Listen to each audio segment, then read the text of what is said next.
What's up everyone, Lethal Concept here, and someone asked me what build I was using for my Salarian operator, so just to go over quickly about the powers. I am using max invasion, shield boost, overload and support systems, and I have not opted for offensive tech. Now, not opting for offensive tech means you lose out on power damage and combo. These two ranks are not that important, but the important one is you do lose out on elemental tech. However, I do like maxed overload, and shield boost is obviously super good, and invasion's obviously the kind of like selling or special power skill that this Salarian operator has, and obviously support systems because you need the health and gold. So for invasion, I have recharge speed over outbreak, and the reason I have this is when playing around with invasion, it felt like you don't need outbreak to actually spread invasion, and you'll see in the gameplay with the previous video and the video that I'll gameplay that I'll do next. Epidemic, to spread it even further, weaken is only 10% extra debuff, so I feel this actually has more impact because this allows it to spread further and stay longer. And violence, because when they die or when they're low health, it triggers an explosion that spreads to nearby enemies. Now for sabotage, negative 15% weapon damage isn't really that noticeable as compared to the sorry, other debuffs that for weapon damage. For example, 50% blinding heat, that's a large chunk, or 80% from the Angarian Avenger Strike, that's a large chunk, or 30% from the tech sabotage. Yes, tech sabotage from the human engineer. Those are like big numbers, 15, 10%. Those aren't really noticeable, is what I feel. So with shield boost, I have an extra shields per short, restored per second. Sorry, I am a little bit sick. Over radius, because I just prefer the extra shields. They help more in combat than having a larger radius. Also for uploads and hunkering down in areas like uploads or hack, the radius isn't that impactful as restoration actually is. Now obviously recharge speed, because you want to be able to use the skill as much as possible of a shield burst. This is just in more initial shield, so it's just a one-time thing where this will just allow you to keep using shield boost over and over again. Extended duration over overcharge, because while this is active for 3 seconds, this gives your shield boost an ongoing 150%, meaning that it will have an active, what was that, 7.5 seconds, so it just has more impact over time than overcharge, and I feel that it just plays well with the recharge time on shield boost. With overload, I do have it recharge and max shield damage to actually strip off shields for targets. That's really all there is to say. I don't have the chain damage, and the reason I don't have chain damage is because we don't have elemental tech. However, we do have tech sabotage for the debuff, for 30% damage debuff. And I go tech duration, obviously to affect the duration of debuffs from here. Support systems, max health and max shields. So, we're going to go into a gold match to do some gameplay. So I can talk more about the weapons and boosters.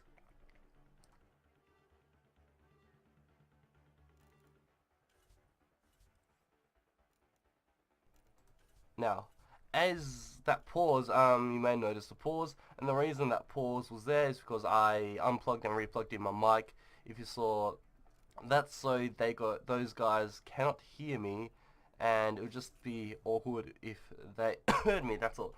For me, I do prefer going for efficiency and shield, just because you have a lot of skills to spam. Your 3 skills are not power cell based abilities, so you really want to be able to use them as often as possible, since they synergize really well. Overload applies those debuffs, then you got shield boost for survivability, and you got invasion for that kind of a tick damage. Well, this is really not cool, because it seems we got into a match that just already finished, so that's a shame. But this gives us time to actually talk about well, the weapon I'm using and why I'm only using one weapon. So I'm just using the Crusader, and I'm not using a secondary weapon because one, the Crusader has a lot of weight, so it doesn't allow you to really use secondary weapons. And two, the Crusader does everything that I really need a weapon to do for me. Just gonna quickly continue here, and I hope these guys are doing another one because that obviously didn't take that long. And we have a, just gonna mute that guy for a second, just in case he actually does turn on his mic. There we go.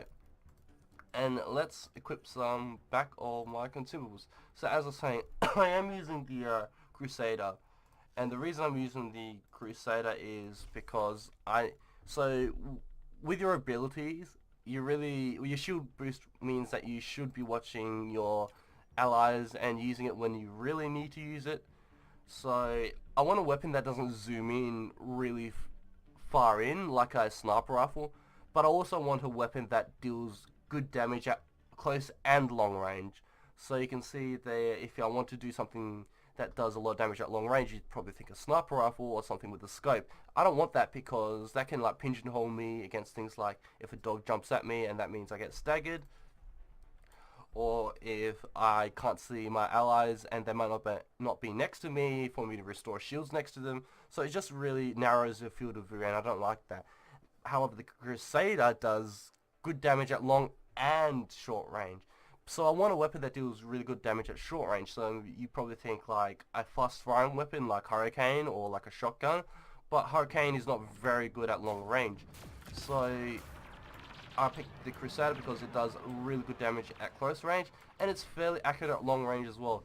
Now, Crusader is especially good because you got Overload, and what Overload does, it makes the enemy enter in kind of like 3 stagger animations. I'll show you guys right here. So with the radar stun, 1, 2, well, it goes into 3 stagger animations. I might be able to do it with the, nope. But as you can see here, it's fairly accurate at long range and allows me to still pick off enemies even though they're like really far away. So that's why I really want something like that. Now we do have an Angarian exemplar, meaning that he will be setting off a lot of combos. And for you that didn't know, the invasion does actually stagger as well.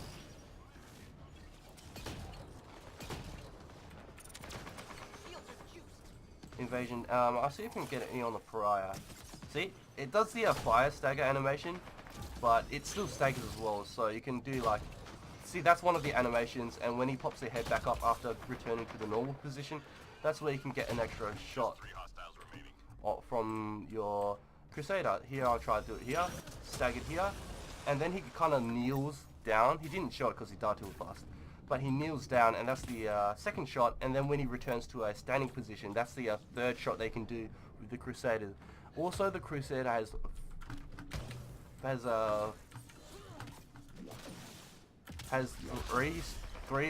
4 shots over 3, like say Ruzad or the Dan.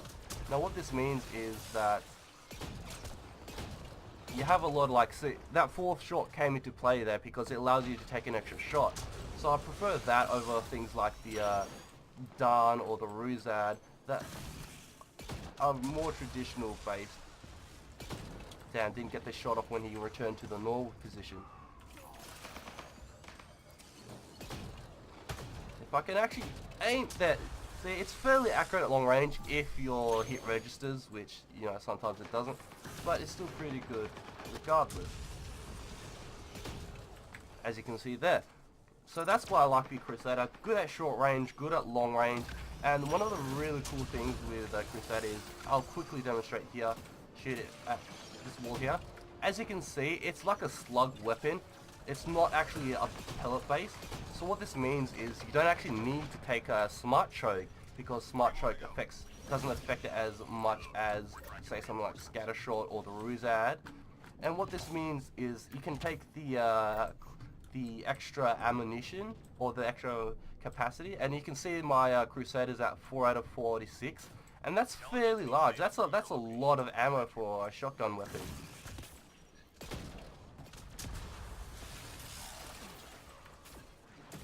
So this means that you don't have to worry about taking any ammo capacity mods like the thermal clip storage, I believe it's called, for the equipment, or things like capacity for... Let me just kill this guy. Capacity in the consumables, so you can like feel free to just use whatever booster you want. And here you can see that I actually opted to use my shield there because I saw one of my characters get, or one of the allies get staggered from a berserker, and see if I can hit the shield boost here before he dies, but he doesn't. But it doesn't work, so he just falls over. But yeah, so that's the reason why Crusade is really good, because it's not pellet based. It allows you to take the extra ammo, and it's really helpful for situations like these when you're like hunkering down. You don't want to, can't actually unfortunately reach him. So what I actually do is heal him up, shield up, and then jump back into cover.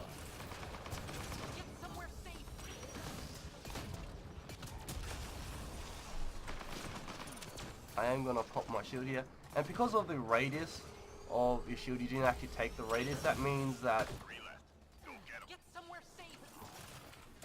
as you can see, yep, you see the stagger. It's the same stagger animation as the fire or incinerate or flamethrower. But yeah, so as I was saying, you're going to have to pop near allies when you pop shield boost if you didn't take the radius, but that's fine. It's just a little dash in shield boost and dash back into your cover.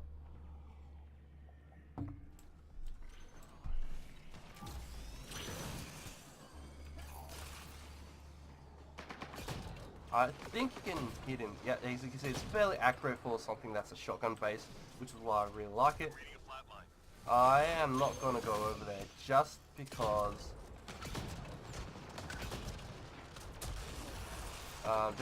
like, he's all the way there, and it's just... I think he's retreating because he needs shield. Unfortunately, I don't think I tagged him with my shield boost, which is sad. I do hear a... behind you, my dear friend. Let's see if I can like pop the shield boost as he gets hit. Get somewhere safe. Gonna have to go all the way around.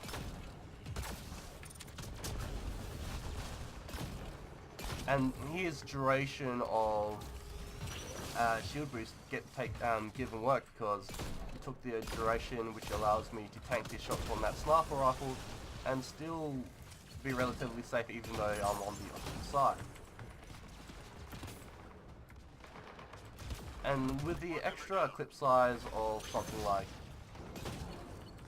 of the Crusader, sorry.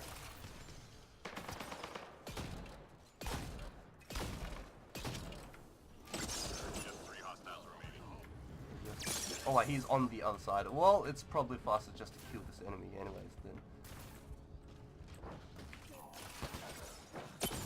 All enemies clear. Keep it up. Also, the extra detonation from invasion gives you a little more burst if your Crusader doesn't hit that threshold where he actually kills them when the enemy's on low health. So that's pretty nice as well. So Crusader, yes. Just to reiterate, Crusader, 4 clip size instead of 3, so it means you can actually take an extra shot, or if you miss an extra shot, it's not as detrimental as things like Ruzad or the Dun where you now have 3, and if you miss a shot, it means you've only got 2 shots left. Also, only accurate shotgun at long range, so I can actually feel comfortable playing at this range and feel comfortable going on dealing damage because of the shotgun. I'm just checking to see if this guy was staggered. If he was staggered, I would have actually used shield boost. Squad member down. And there I pathetically missed all my shots. Luckily, I managed to get to cover there and get out of harm's way. And the duration of shield boost will keep ticking, meaning that they will get safe and get into cover safely. And when Crusader hits, it feels good when it hits. Because of, Mass Effect Andromeda multiplayer issues with headshots, it seems to hold true for Crusader shots as well. However, I'd still think it's a great weapon for this kind of playstyle, but it does mean that you'll be as you would have limited weapons options using a Crusader only build because you just don't have a lot of recharge available for you. But that's something I can live with. Damn, I was gonna try and headshot. But yes. Also, it also means you can get a lot more kills if groups of enemies have been affected by like fluff damage. Like if a group of 4 enemies got comboed and they're all on low health, and you need like a 500 shot to deal with them, a Dun or Ruzad will only be able to kill 3, while the Crusader will kill all of them because you have 4 shots if you land all those 4 shots. Now I'm gonna check the behind, and I'm actually gonna opt to stun those characters and pop shield boost because just in case. It was more of a just in case feature.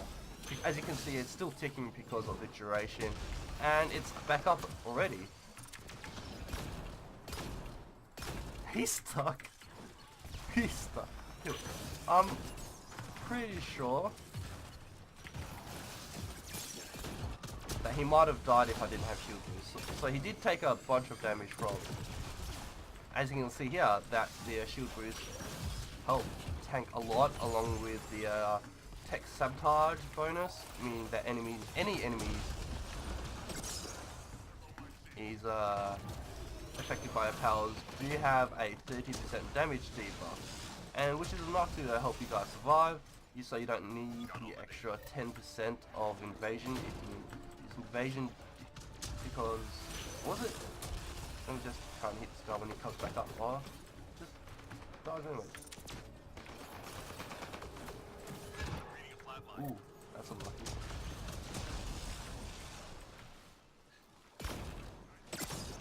As you can see there, that invasion popped and dealt an extra damage. Or dealt an extra bit of damage for my team. I think this is wave 6. So yes, this is the end of the wave. I think that's really it. It's just a well-rounded playstyle. It's like a jack of all trades. You got survivability, you got damage, you got debuffs, and your weapon's actually really good for this playstyle because good damage at short range, good damage at long range. Zoom is not so far we actually feel claustrophobic zooming in. I'm not sure if that actually hit it. But yes, as you can see, it's comfortable zooming in, and you still get a bit of an extra zoom in for characters at long range like that.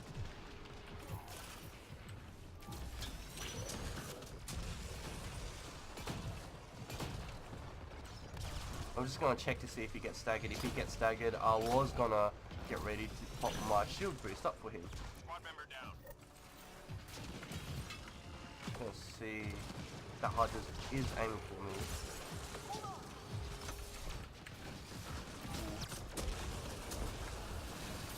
So yeah, as you can see, really good survivability thanks to shield boost.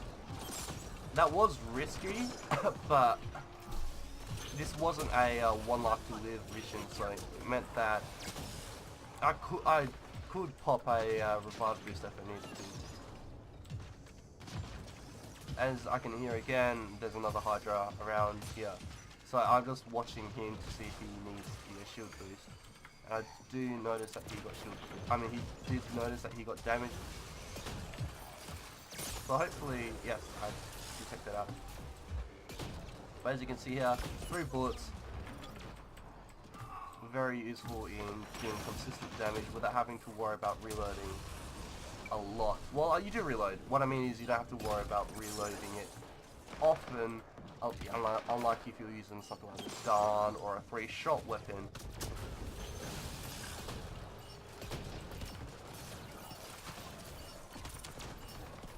Unfortunately, I missed everyone with that, but I know I got staggered. I don't know if I can make it. I will. Okay, that's good. All targets down, everyone standing. Drinks are on me. Not the best commentary, but hopefully guys enjoyed the video. I'll quickly just go over why I use the Crusade again, because I feel like I didn't make my point fully clear as I cough myself into oblivion.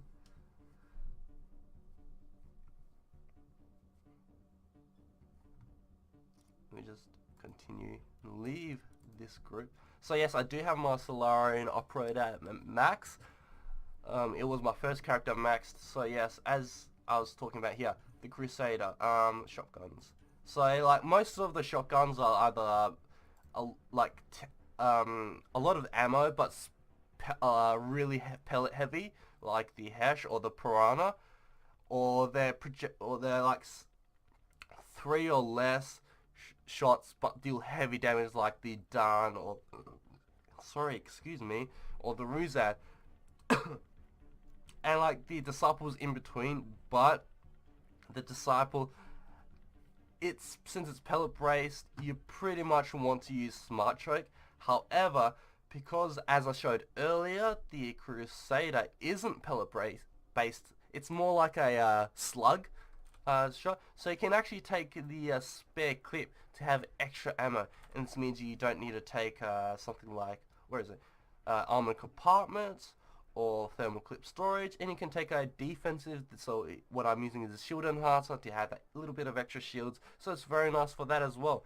meaning that you don't need a second weapon because your ammo is running out, and you still get the benefit of running shotgun barrel for the extra damage, and you can still reliably headshot at long range if it registers. So that's the reason why I use the Crusader. As you saw, I do favor a power efficiency since you got 3 power based cooldown skills, not power cell based skills. And I am using the shield enhance, cyclonic mod, sorry. So why I use those shields is because this works, shield boost works off restoring percent based shields. So when you stack up percent shields increasing upgrades like shield enhancer and the cyclonic mod, this means that this value gets exponentially bigger, and because you're restoring percent based, it just restores that little bit of extra more shields every time your shield boost ticks. So I just use a lot of shield enhancer and cyclonic mods, and that's why I use a lot of shield based upgrades or shield based equipment, consumables, etc. So yeah, that's really it for this video guys. Thanks for watching guys, and I hope to see you guys next time.